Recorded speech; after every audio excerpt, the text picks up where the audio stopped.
Assalamualaikum warahmatullahi wabarakatuh.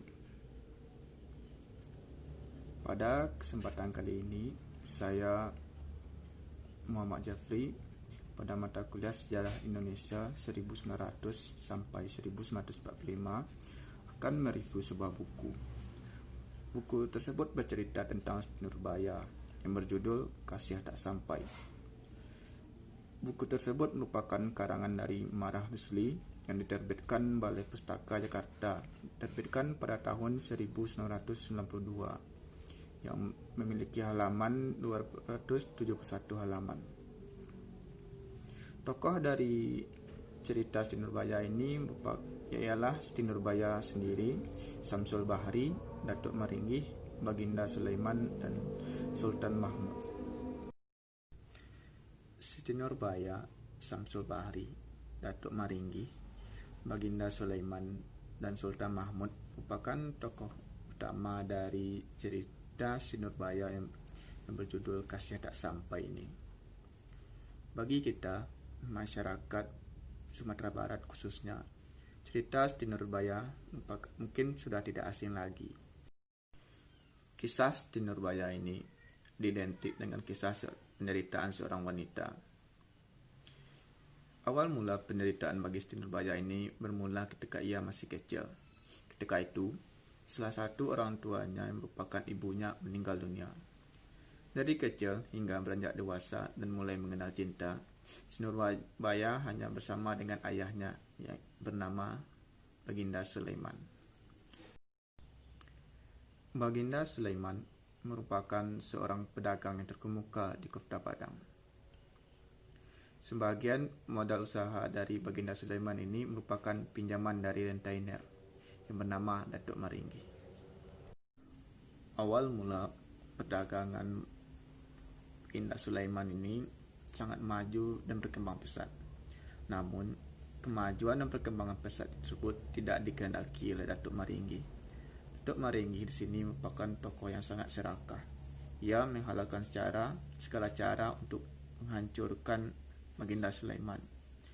Ia menyuruh anak buahnya dan kaki tangannya untuk membakar kios Baginda Sulaiman.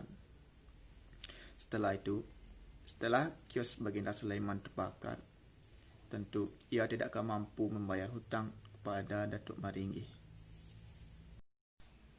Ketidakmampuan Baginda Sulaiman untuk membayar hutang kepada Datuk Maringgih merupakan hal yang paling dinanti oleh Datuk Maringgih.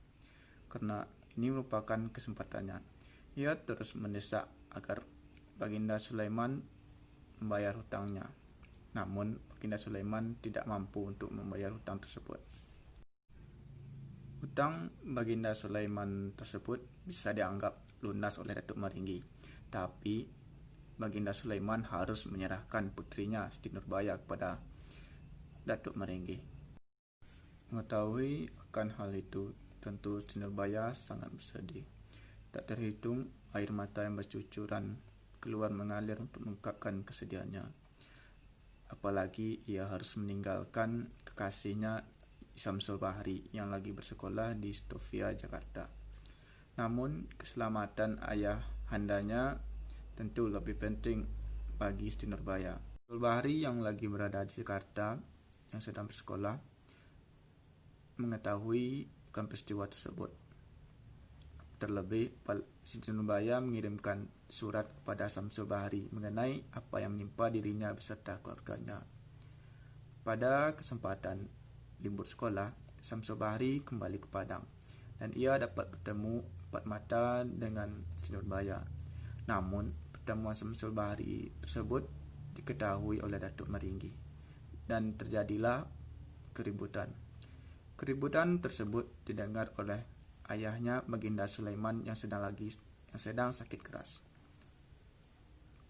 Dan ayahnya berusaha untuk bangun untuk melerai keributan tersebut. Naas bagi ayahnya jatuh dan tersungkur dan menghembuskan nafas terakhir. Tak lama kemudian Siti Nurbaya meninggal dunia. Siti Nurbaya meninggal dunia diakibatkan memakan lemang beracun yang diberikan oleh kaki tangan Datuk Maringgih. Kematian Siti Nurbaya tersebut didengar oleh Syamsul Bahri. dan Samsul Bahri pun mencoba untuk melakukan bunuh diri. Namun rencana bunuh diri tersebut berhasil digagalkan. Setelah tak lama berselang kemudian, Samsul Bahri pun berhenti sekolah dan ia melanjutkan kepada pendidikan militer. 10 tahun kemudian dikisahkan di Kota Padang sedang terjadi huru-hara dan tindakan kejahatan. Ketika itu Samsul Bahri sudah berpangkat letnan dan ia pun dikirim ke Padang untuk melakukan pengamanan.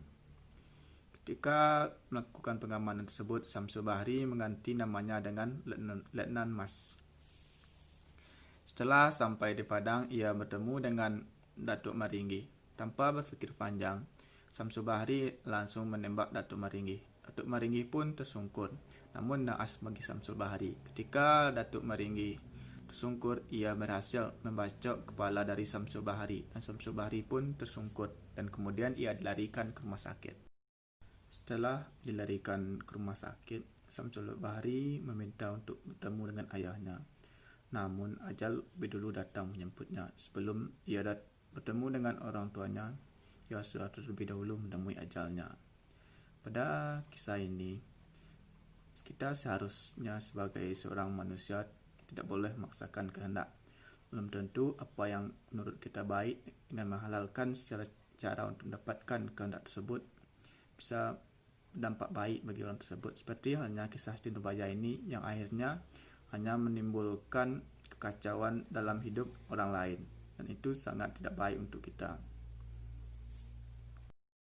Sekian dari saya pada reviewku kali ini yang berjudul Siti Nurbaya Kasih Tak Sampai. Selanjutnya kita berjumpa lagi pada video berikutnya.